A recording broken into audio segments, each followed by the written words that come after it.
Thank you. My name is Marianne Thieme and I'm a member of parliament for the Party for the Animals in the Netherlands.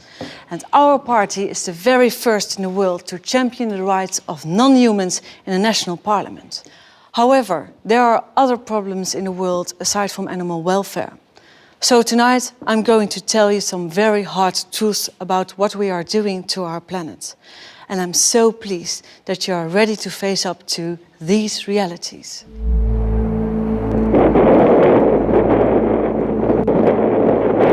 If you look at the 10 hottest years ever measured, they've all occurred in the last 14 years.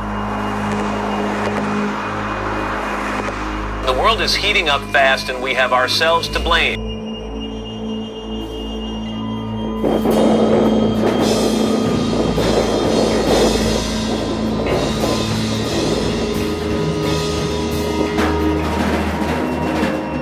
Global warming is real, and we humans are almost certainly the cause. Global warming, that's the world's greatest current concern. Everyone finds themselves in its grip, from scientists to politicians to the Secretary General of the UN and even Leonardo DiCaprio. We face a convergence of crises. Industrial civilization has caused irreparable damage. By the middle of the century, there may be 150 million environmental refugees. Not only is it the 11th hour, it's 11:59. But it's that other film made by Nobel Prize winner Al Gore, which has truly succeeded in putting this global problem on the map. An Inconvenient Truth was a real wake-up call to the world. This was a great achievement for Al Gore. However, he forgot something rather important. The consequences of global warming are enormous. The climate researchers from the Intergovernmental Panel on Climate Change have estimated that by the year 2100, 1 to 3 billion people will be in dire need of fresh water. Hunger will increase throughout large parts of the globe.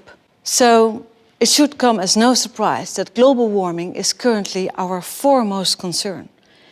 Everyone who has seen Al Gore's film knows that our Earth is in bad shape. Greenhouse gas emissions must be reduced. This is on the agenda of every world leader. The causes of global warming must be dealt with now. And so, together we must identify the greatest emitters of greenhouse gases in our society. What do you think? What are the sources of greenhouse gases? The cars we're driving and the water waste and all the trash we don't care where we're throwing it, that's what I think. Cars, buses. It's industry, it's gasoline, it's energy use. All the fumes from cars, too many vehicles maybe. Fumes in the air, all the gas and people driving in the city. Cars, factories, planes. I imagine the aviation industry hasn't helped. I mean, one airplane can fly across country and it's like 40 tons of carbon. 40 tons, that's a lot. I think in one word, I would say pollution. Coal power stations, gas power stations. People using more energy than they need to. We are wasting a lot. An excessive use of gases. And also coal burning stations, especially in China. All the pollutants that we pump into the air day after day. Everyone says the same thing. It's the cars, the planes, the industrial plants. It's because we leave our lights on and take long showers. Always the same familiar answers. And, well, yes, of course it's true. But no one has yet won the grand prize. Because we're forgetting one extremely important factor. 18% of global greenhouse gas emissions are caused by livestock farming. That might surprise you. Farmed animals, 18%. And guess what percentage of total global emissions are caused by transport? 13%. Just think. All the cars, tractors, trucks, ships and planes in the world added together emit fewer greenhouse gases than livestock farming. Oh, really? Wow, I thought it was mostly cars. Wow. Wow. Livestock. That's crazy. So more than the cars. Are you serious? Yeah, I didn't know that. That's insane. No, I did not know that. No. That's news to me. I've never heard that. I'd never heard the livestock connection, no. Well, I knew there was some. I had no idea it was that extensive. How does it come from livestock exactly? What do you call cow farts? What do you call that? Okay. Yeah, the methane gas coming from the cows. Yeah. It's cow shit, right? Doesn't cow poop? It's the emissions, right? I thought it was just fat people in the South here in America, but no, apparently it's cattle as well. It's quite worrying. Okay. But I saw an article that say because the cow, what they fast, and then actually the fasting make the global warming.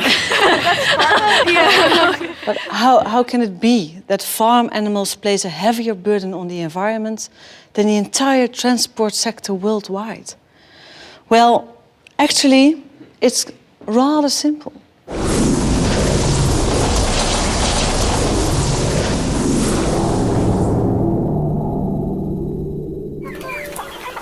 Once upon a time, a farmer was someone who owned land and some animals. Nice and quiet around here. If there was more land, then he bought some more pigs, a few chickens, and some cows. Well, that's a fine kettle of fish.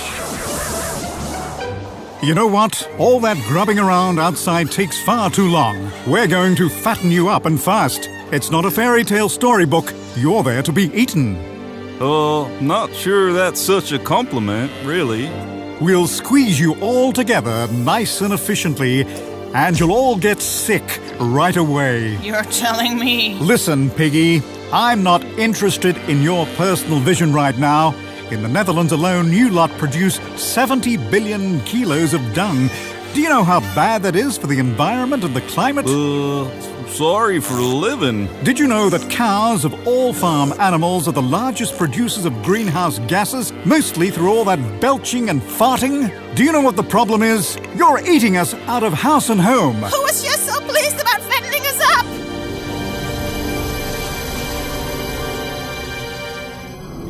But all that food has to come from somewhere, doesn't it? So we destroy the rainforests and plant soya crops instead. But the rainforests are really important for the absorption of carbon dioxide.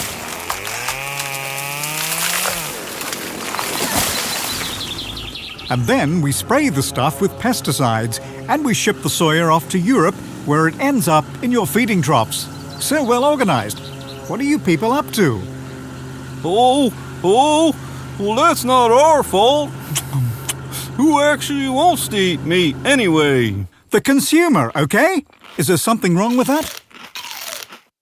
Well, that's a good question. Who actually eats so much meat? Eating meat is a luxury that we've got all rather too used to. Don't dare touch our steaks. Keep your hands off our barbecues.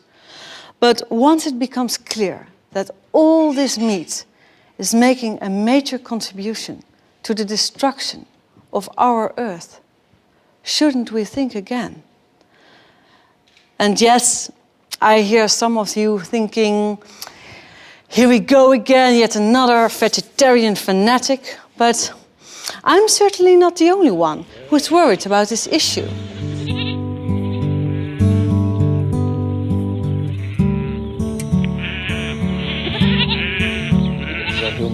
I'm farm manager. We farm 1,000 hectares of land in mid Wales. We have around 800 head of cattle, including 550 dairy cows. We have 3,000 head of sheep, and we grow some arable crops. We can't deny as farmers, as agriculturists, that methane produced by cows contributes to global warming.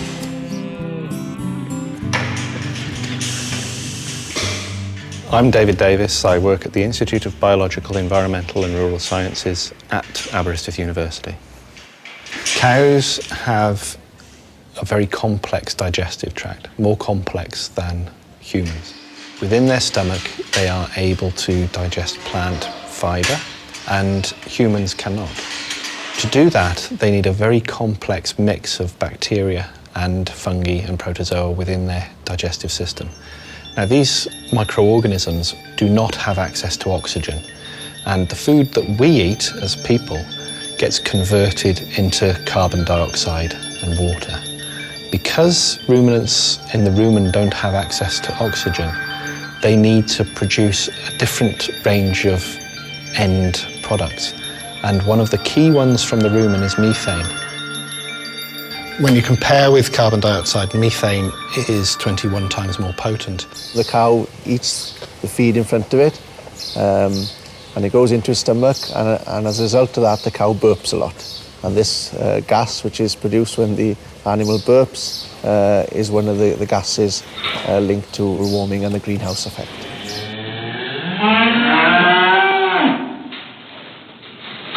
Every cow and every ruminant regurgitates its food into the mouth to chew, and this enables the microorganisms in the stomach to actually get better access to that feed.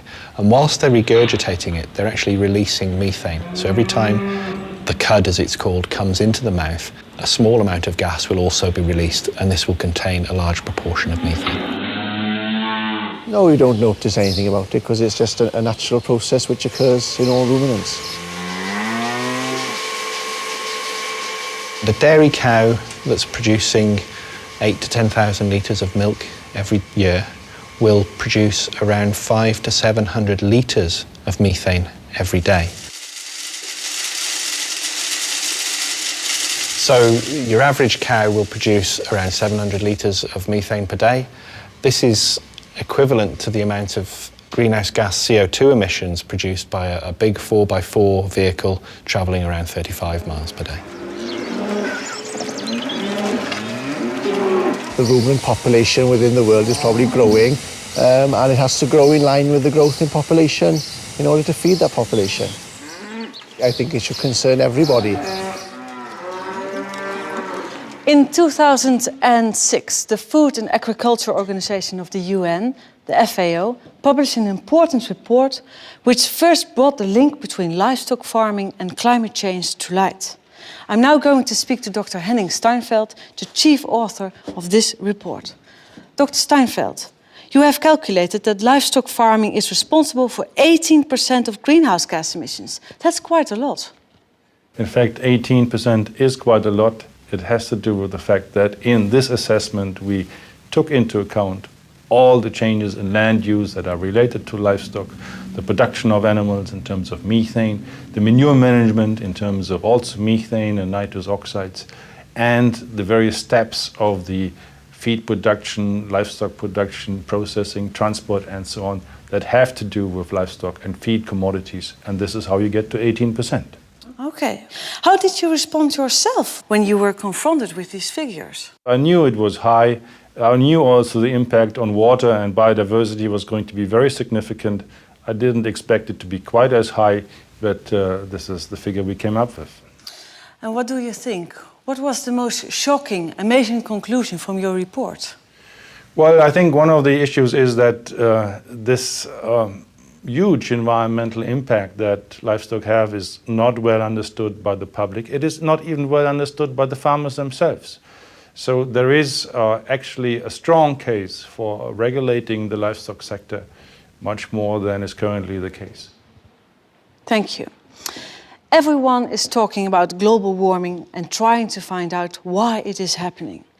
But how can it be that livestock farming is hardly ever mentioned as one of its causes? Certainly when more and more scientists have made the link between livestock farming and climate change.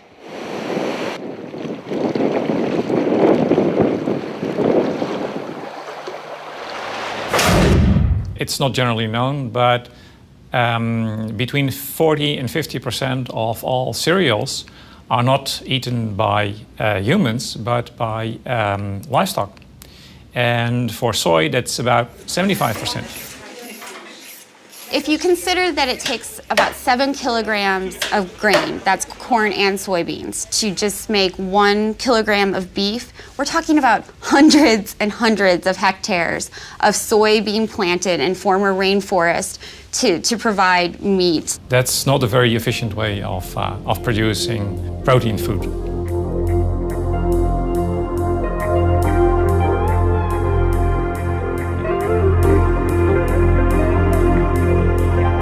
The soy is being imported from places like Brazil. Brazil has the biggest soy export market in the world, and their soy production has grown since the 1960s, something like 57 times. So they're just producing more soy than ever before. And most of that soy is being produced in very environmentally sensitive areas, including the Amazon rainforest and the Cerrado, which is a woodland savanna.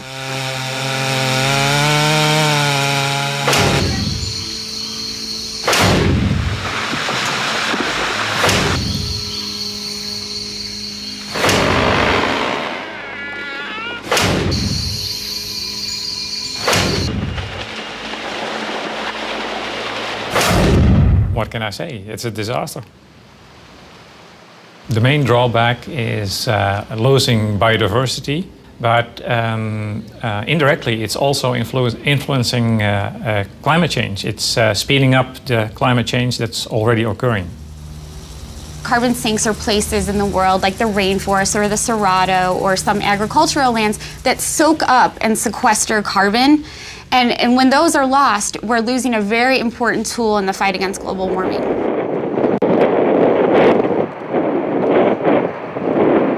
Today, there's nothing more important than trying to contain the problem of global warming. And to do that, we cannot afford not to pay attention to agriculture. If we want to just achieve a fairly conservative objective in this sector, which is to stop this sector adding more by the middle of the century, then we have to take quite radical steps, because the natural dynamic is that as populations get richer, they almost universally consume more animal products. In the global context at the moment, this argument really, in a way, focuses on China, because China is the biggest increaser in meat consumption.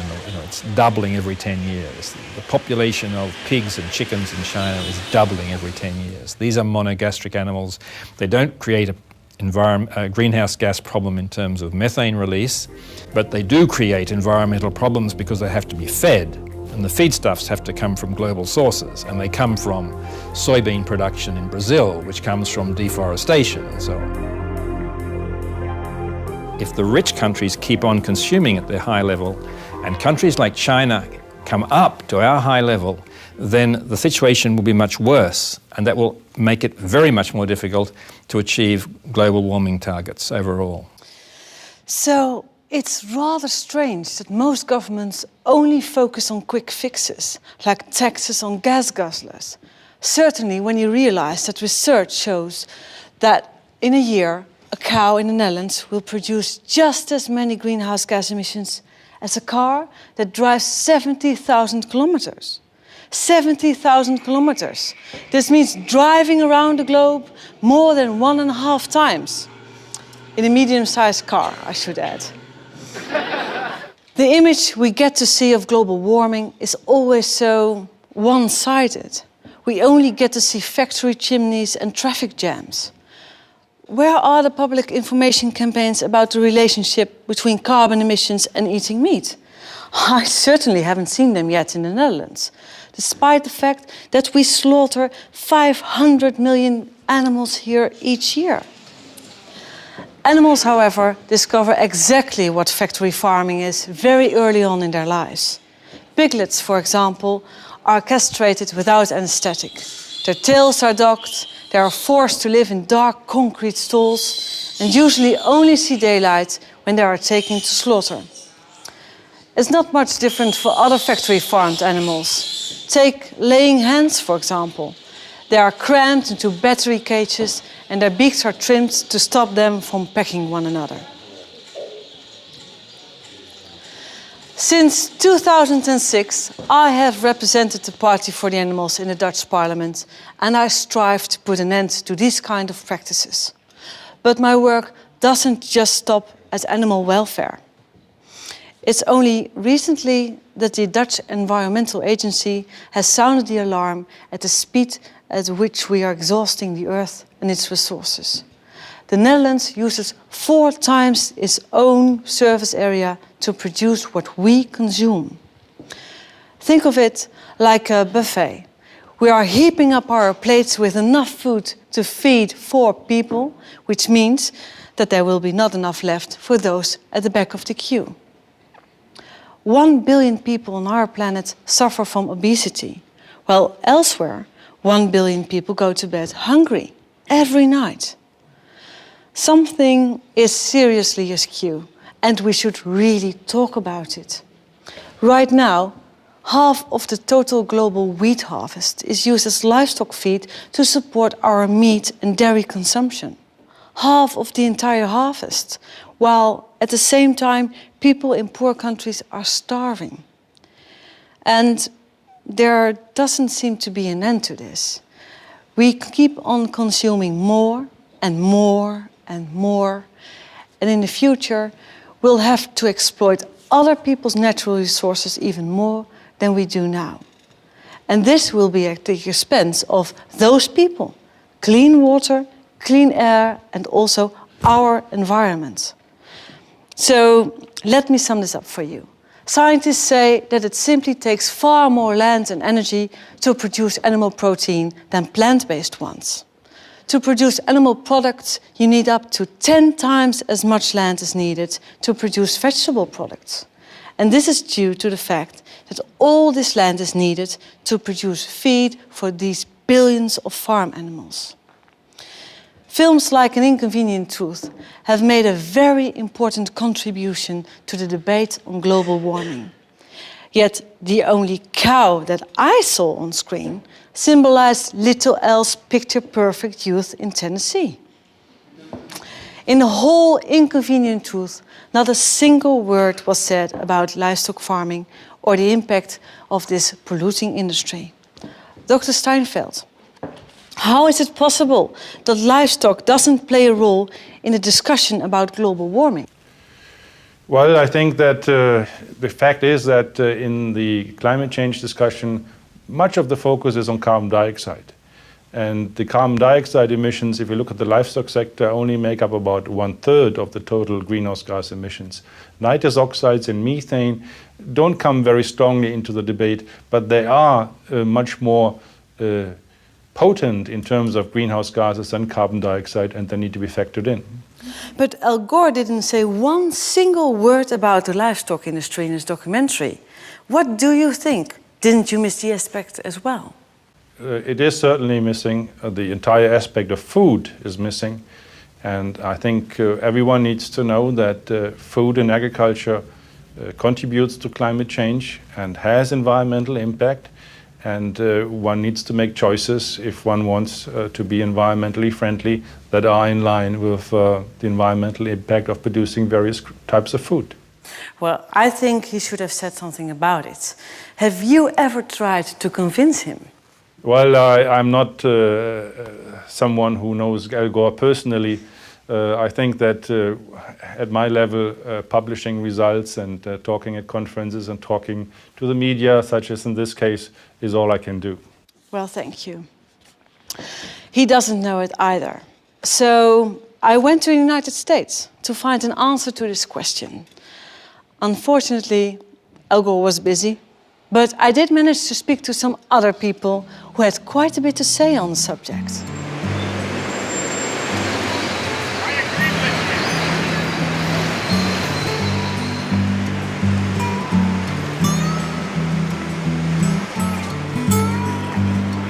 Yeah, you look great. Hello. Hi. Some information? Thank you. Have a nice day. Hi. Hi. Hi. Hi. Nice to meet you finally. Yes. Yeah, you do such great work. Thank you. Thank you. Yeah. Having a good time. Yeah. What are you doing here? Well, we're out here trying to show people that if they're eating meat, they're engaging in the #1 most environmentally destructive behavior they could engage in. And showing people that rather than cars and trucks and SUVs, even rather than planes, meat is the #1 cause of global warming. Do people believe that when you tell them? People are shocked to find out. We hear so much about cars and trains and planes and energy, and people don't realize that it's actually the meat on their plate that's causing global warming rather than the car that they're driving even. Get you some information here? Thank you. Thank you. How's it going? There you go. Check that out when you get a chance. Thank you. Check that out. Thank you. We use this catchy phrase, climate change. It's really just a way to grab attention and get people to look in our direction long enough for us to give them a leaflet and explain the issue a little bit further. And get them to go home wondering, how is it that meat causes global warming, rather than wondering what's on television tonight or what am I going to have for dinner tonight. Hey there. One of these? Thank you. Saying that power plants are the #1 cause of global warming is like saying that humans are the #1 cause of global warming. Power plants don't emit energy, don't create energy for the purpose of just creating energy for the sake of it. They create it for industries. And one of the industries that uses the most energy is factory farming. All right. In the US, the meat industry uses about 1/3 of all the fossil fuels that we generate.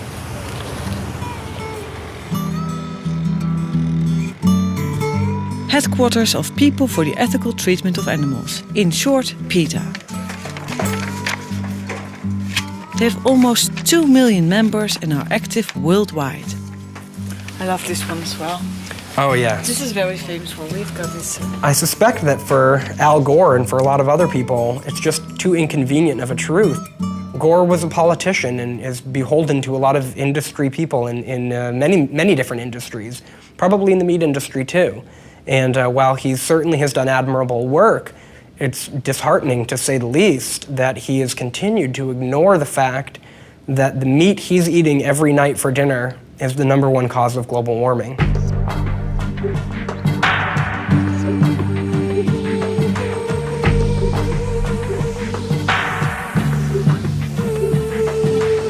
I'm Alicia Silverstone, and I'm a vegetarian. There's nothing in the world that's changed me as much as this. I feel so much better and have so much more energy. It's so amazing.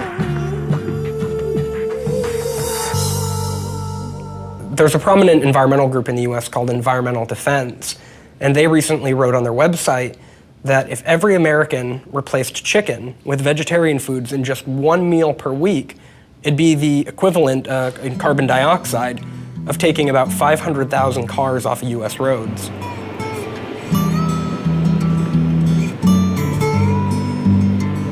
Here in the United States, big is beautiful. This applies to the cars and definitely to the steaks. The average American eats 124 kilos of meat a year, 44 more kilos than the average Dutchman. At night, at the hotel, I watch a classic about American factory farming. Here you go, Leo. Psst. Leo. Who are you? And how did you know my name? I am Mufius, and I know a lot about you. Have you heard of the Matrix? The Matrix? Do you want to know what it is? Okay. The Matrix is all around you, Leo. It is the story we tell ourselves about where meat and animal products come from. This family farm is a fantasy. Take the blue pill and stay here in the fantasy. Take the red pill and I'll show you the truth.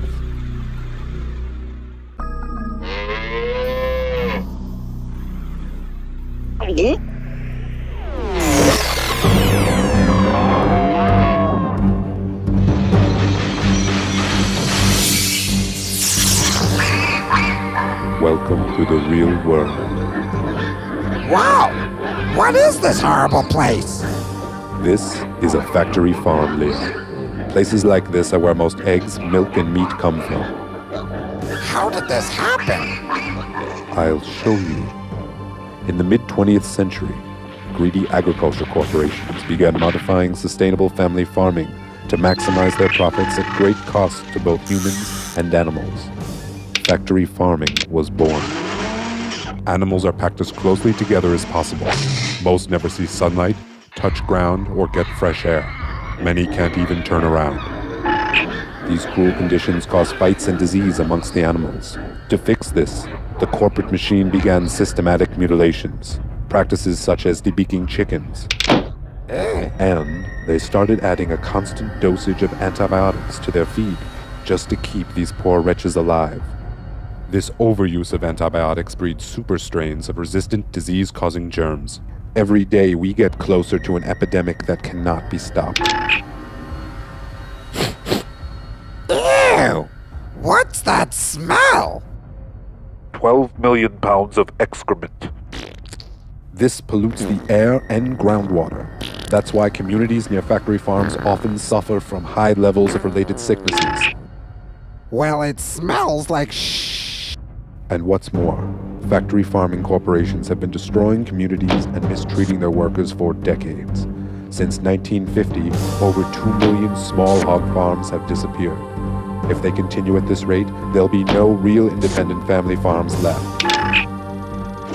That is the matrix, Leo. The lie we tell ourselves about where our food comes from. But it's not too late. There is a resistance. Count me in!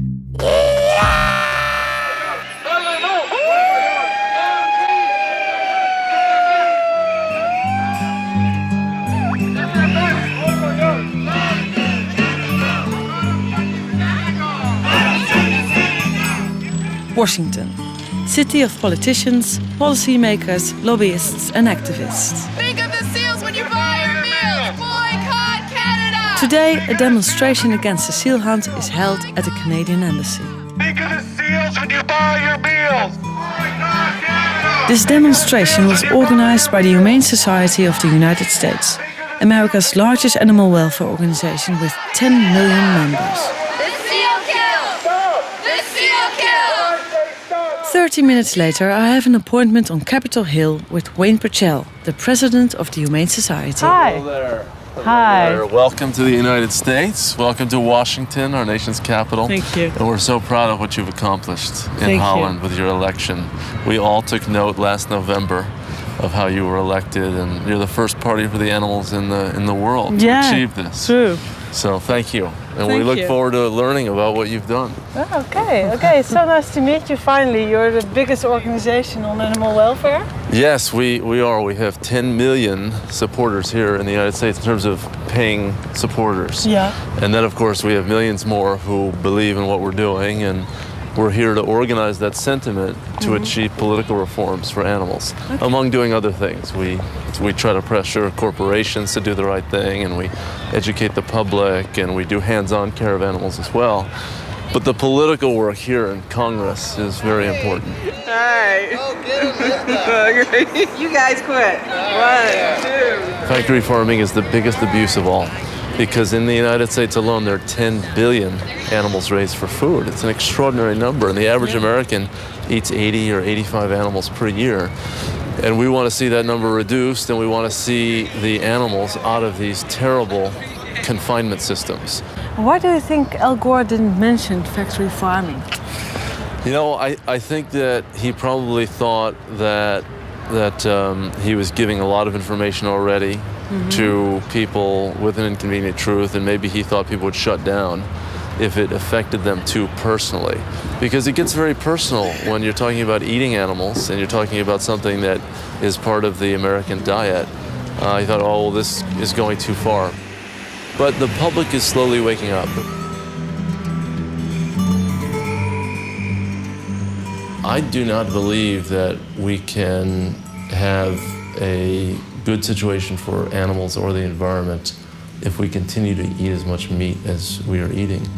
But even if you reduce your total consumption by half, and instead of eating 80 animals, eat 40, you cut in half the greenhouse gas emissions. So we do think that our fork is a powerful tool. So they're clear about this in the United States. The power lies with the consumer. As consumers, we can make a difference by changing our diets. Matt Prescott says that meat is the #1 cause of global warming, and he gives a good example of this.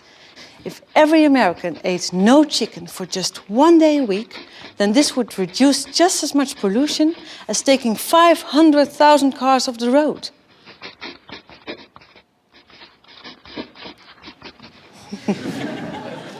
It's funny.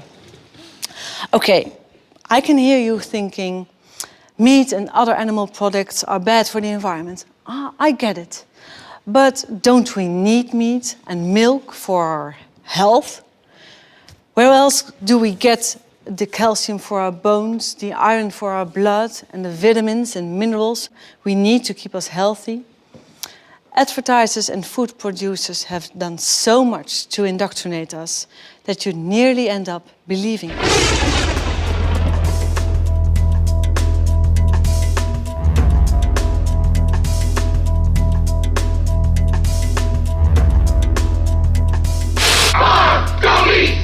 Pints of lamb are only $1.99 a kilo.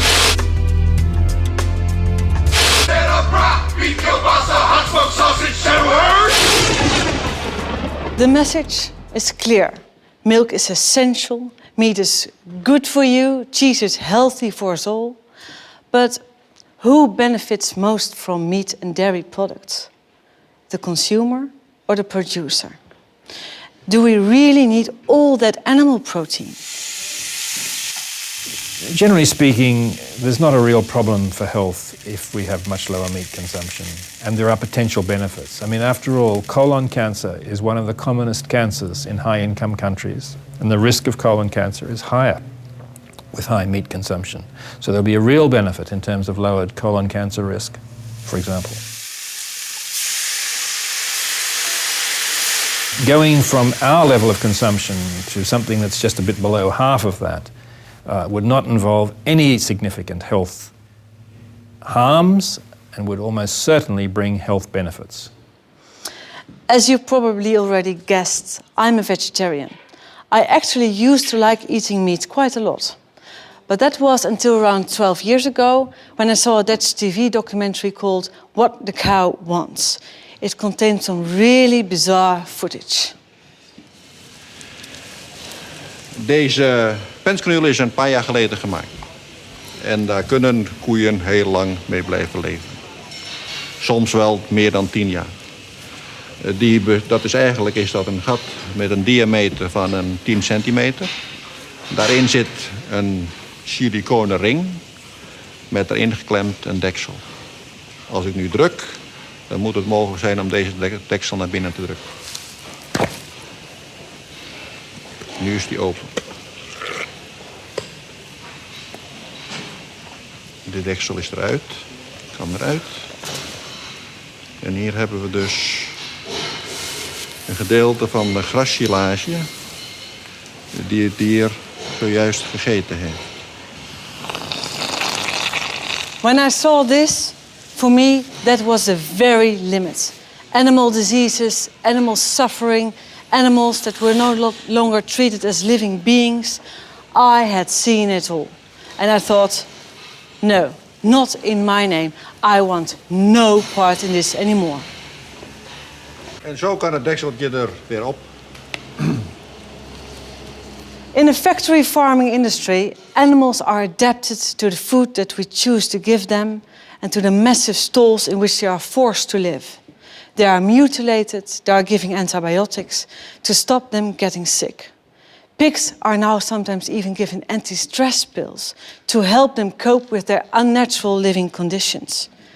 Yet the fact that it turns out that livestock makes an enormous contribution to greenhouse gas emissions by belching, farting and defecating doesn't necessarily mean that we'll start keeping fewer cows, pigs and chickens. No, the industry will simply dream up something new.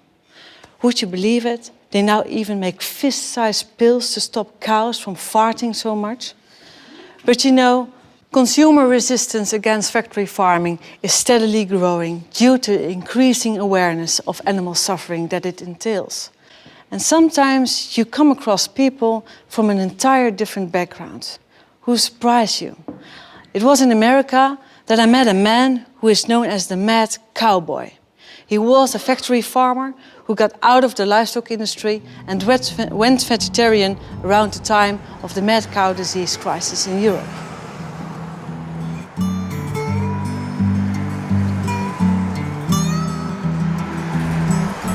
Hi, nice to finally meet you. Nice to see you're unlost again. Yeah, finally, we made it. My humble abode. Thank you. Oh, it's nice and warm here. This is on the farm, and this is one of the dogs we had, which was Sam, good critter. That's the farm.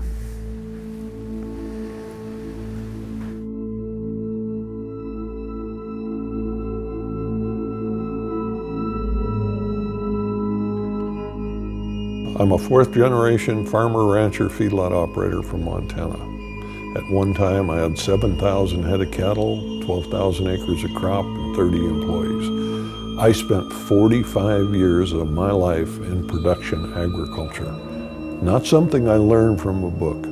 I learned it by doing it. I was a factory farmer, the worst of all. Not a family farmer, but a factory farmer. Never met a chemical I didn't like. We'd actually grind up animals and feed them back to our animals. Had all of the bad habits. What are you doing here? Branding. Oh. See there? I've branded hundreds of thousands of animals. It's still allowed? It's still allowed in America? Absolutely. 1979, I ended up paralyzed from the waist down. Doctor told me I had a tumor on my spinal cord. He said, if that tumor's on the inside of the cord, you have less than 1 chance in a million you will ever walk again.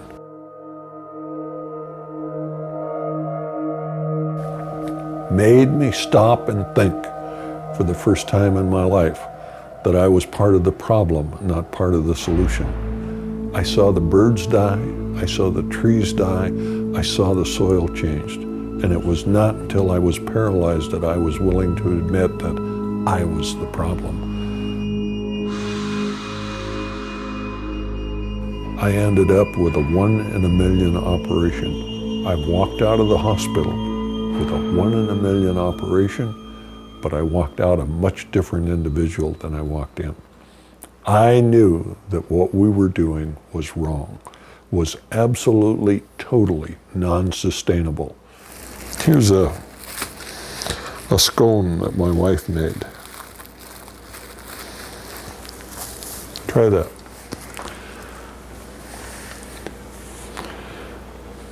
Vegan.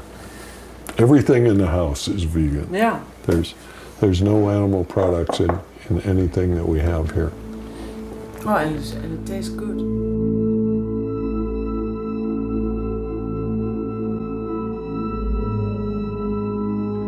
Everybody thought the same way. It was mass hysteria. Everybody was doing it. It must be okay.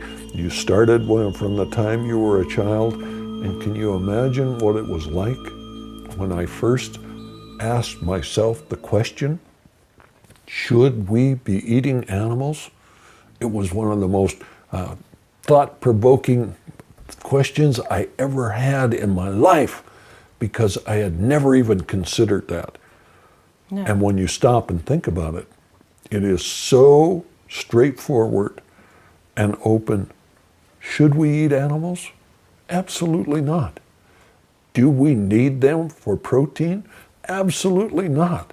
Are they good for us? Absolutely not. Do they enjoy us eating them? Absolutely not. My hometown newspaper put my picture in the front page, and it said, Montana's most famous vegetarian. I picked up the phone and I called him up and I said, why don't you tell it the way it is? Montana's only vegetarian. And they said, no, we have one of you kind of guys here at the paper, so we know there are two. But people don't want to believe that somebody that from the inside of the industry, you know, that when you look at it, the one thing when I debate the issue with somebody from the industry, their common defense is, oh, well, you don't understand. I spent 45 years of my life there. There's nothing that they have done that I haven't done more of it. I've milked more cows, I've slopped more pigs, I've fed more animals, and when they tell me I don't understand, I understand. And what I understand is what we're doing is wrong, it's non-sustainable, it's not good for us, it's not good for the animals, it's not good for the planet. The sooner we stop what we are doing, the better we'll all be.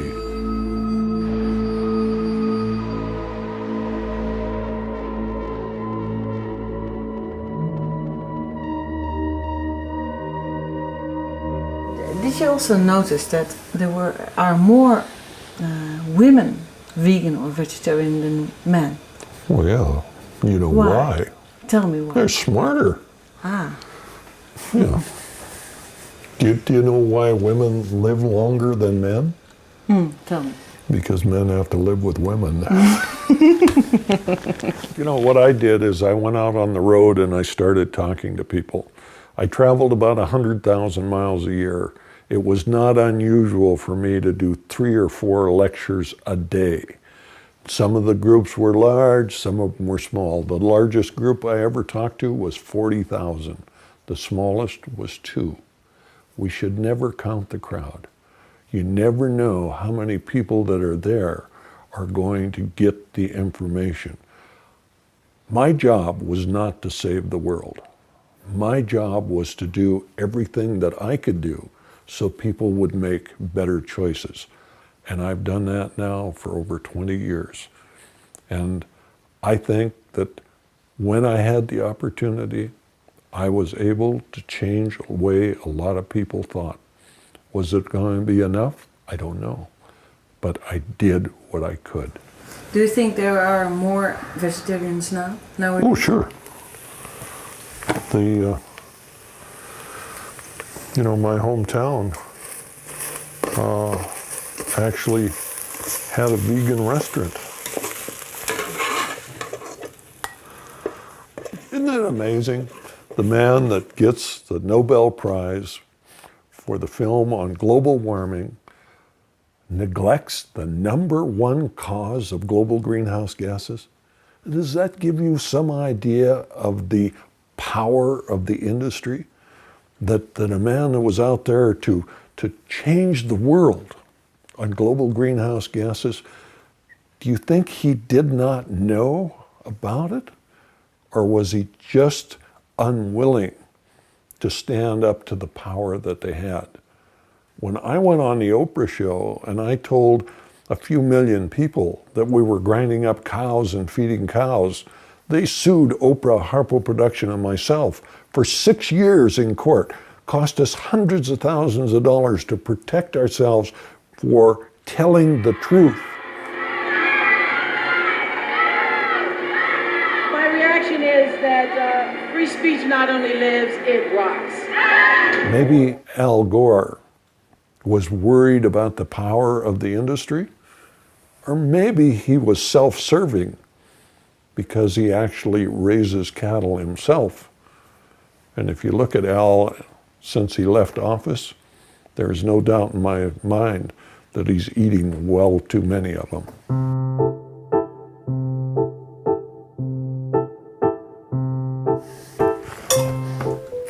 If there's something you would like that you don't see, I'll get it for you. No salt or pepper. No, that's fine.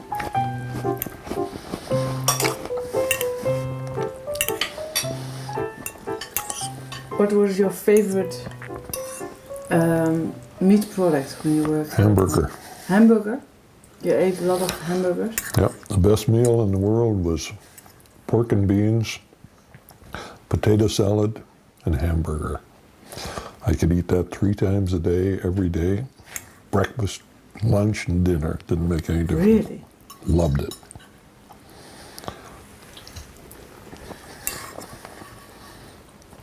Turned out okay.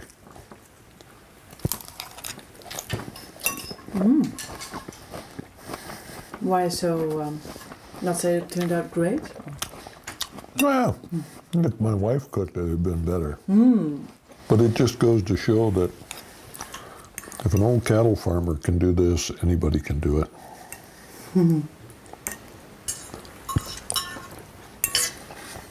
It's just a matter of time. It doesn't mean that we should slack off on what we're doing. But if we do everything we have the capability of doing, we will win. There's no doubt in my mind. The FAO has made some very interesting calculations. Between 1950 and the year 2000, the world population grew from 2.6 billion to 6 billion people. Yet meat production increased fivefold, from 45 to 233 billion kilos of meat each year. It's predicted that there will be 9 billion people living on our planet by the year 2050. And what will happen with the meat production?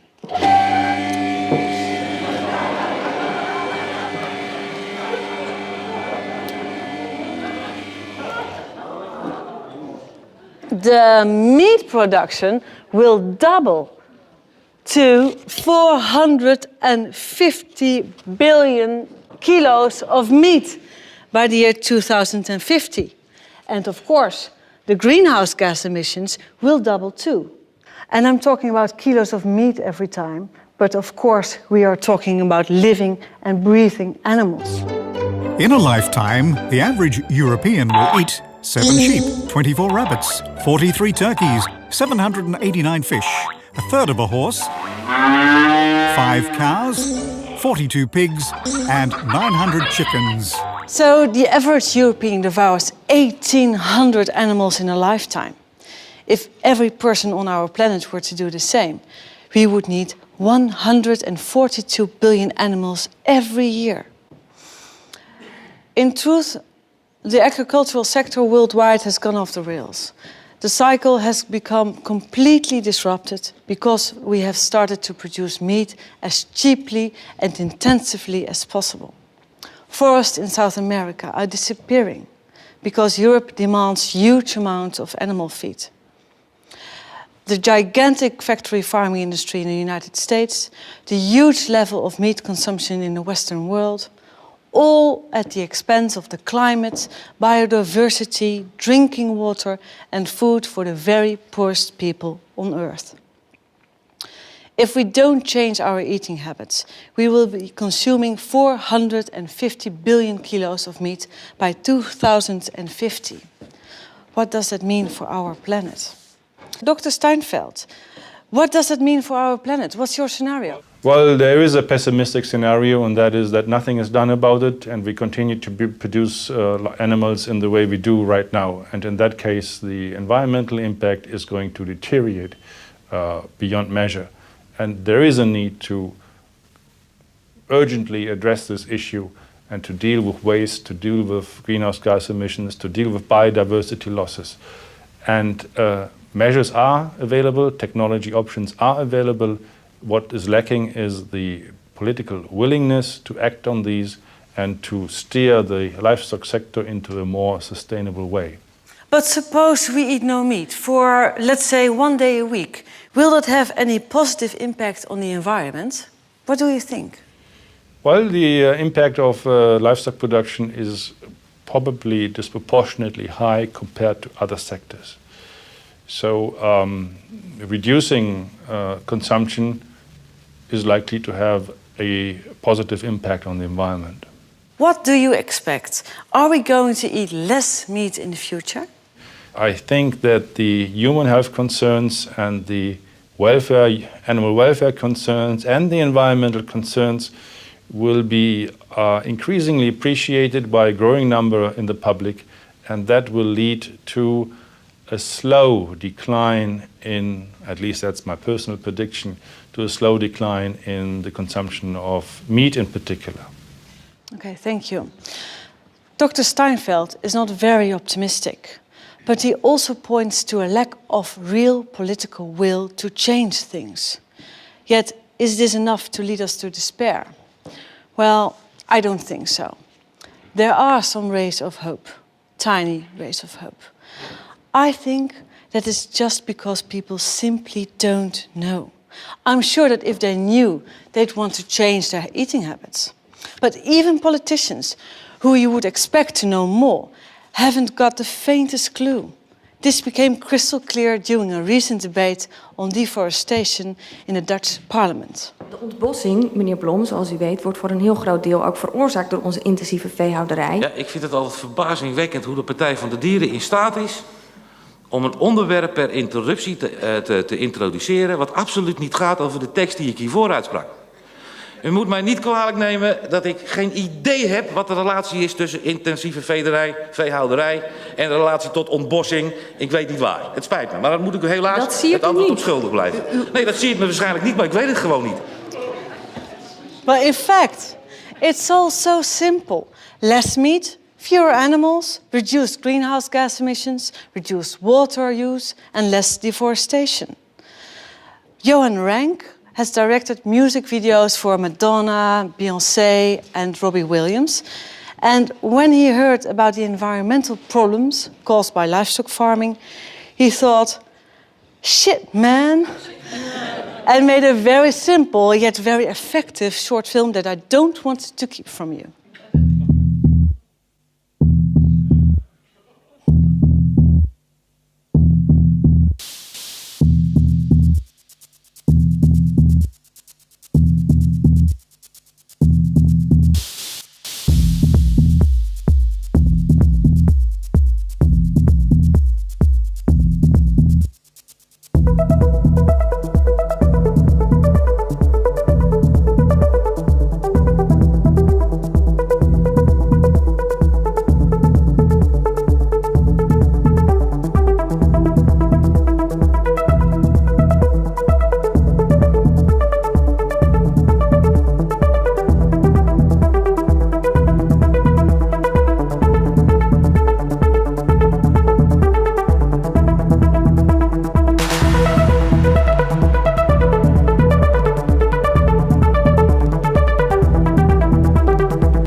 In May 2007, the English newspaper The Daily Mail published an article called "Secret Plan to Turn Us All Veggie." And I quote, "Secret plans to encourage the nation to give up eating meat are being examined by the government to help save the planet. A leaked email expresses sympathy for the environmental benefits of a mass switch to a vegan diet." That's interesting. How much could reduced meat eating contribute to carbon savings? Together with the Free University Amsterdam, the Nicholas G. Pearson Foundation set out to discover what kind of carbon savings could be made in the US if they all went without meat for 1 or more days. And this is the result. If all Americans ate vegetarian for 7 days, they would save around 700 megatons of greenhouse gas emissions. That would be just the same as taking all the cars in America off the roads. Every single car. If everyone in America didn't eat meat for 6 days a week, this would make the same carbon savings as eliminating the total electricity use of all households in the States. This would result in carbon savings equivalent to planting 13 billion trees in your garden and letting them grow for 10 years. That's 43 trees for every American. This would result in carbon savings equivalent to halving the domestic use of all electricity, gas, oil, petroleum and kerosene in the United States. If all Americans cut out meat for 3 days, they would save almost 300 megatons of greenhouse gas emissions. This would have a greater impact on reducing global warming than if all cars in the US were replaced with Toyota Priuses.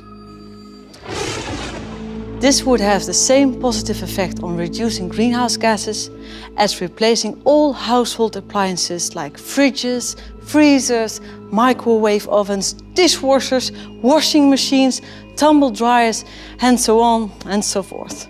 And I mean replacing all appliances with energy efficient ones.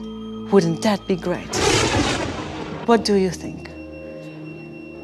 Would cutting out meat for just 1 day really have any effect? Well, I was flabbergasted with the result. If all Americans didn't eat meat for just 1 day a week, this would save 90 million plane tickets from New York to LA or from LA to New York. 90 million tickets each year just by eating no meat for just 1 day a week. You see,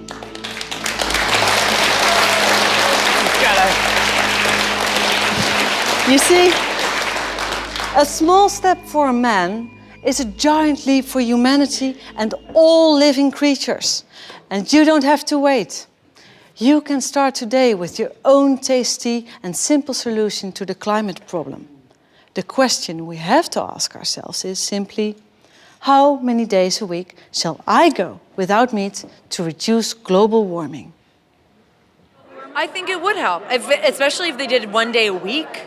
I think that makes a huge difference. It makes a huge difference not only for the environment, but for the animals themselves, and then for our bodies. Not only think it would help what you're talking about, but I think it would help the karma also.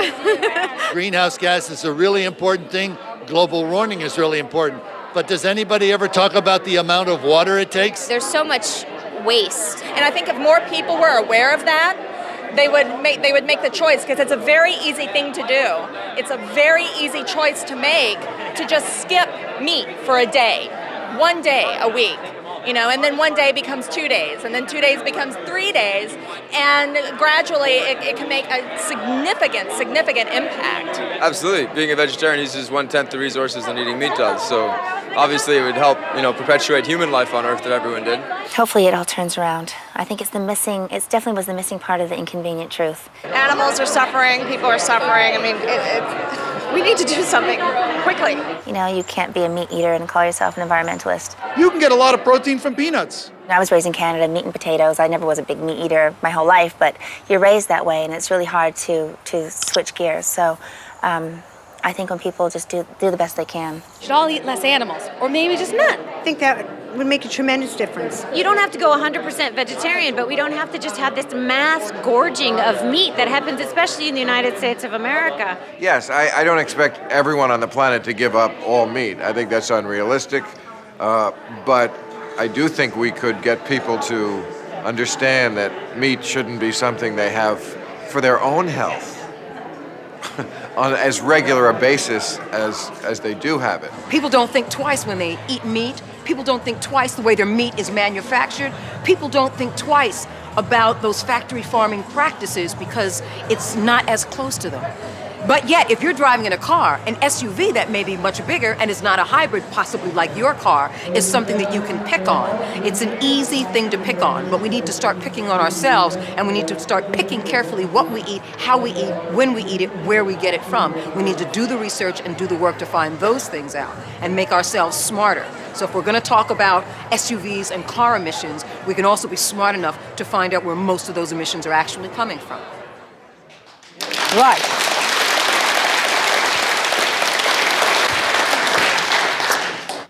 Actually, the solution to our climate problem is child's play. The production of 1 kilogram of beef is just as bad for the environment as driving around in the car for 3 hours while you left all your lights on at home. If all people in the world started eating as much meat as we do, then we'd need nearly 3 planets to be able to feed them all. And that's not possible.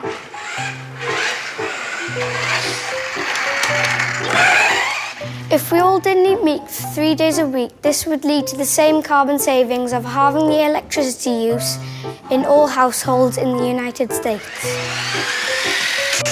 A vegetarian in a Hummer produces fewer carbon emissions than a meat eater in a Toyota Prius. But a vegetarian on a bike is much better.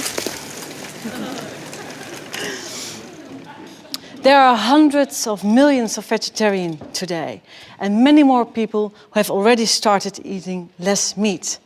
Personally, I like to call them meat leavers. No, you didn't hear me wrong. I didn't say meat cleavers, but meat leavers. And if you've heard all this and are still not convinced, if climate change doesn't really matter to you, then why not just reduce your meat consumption for the sake of the animals? Because they cannot stand up for themselves and are the direct victims of our excesses. Thank you.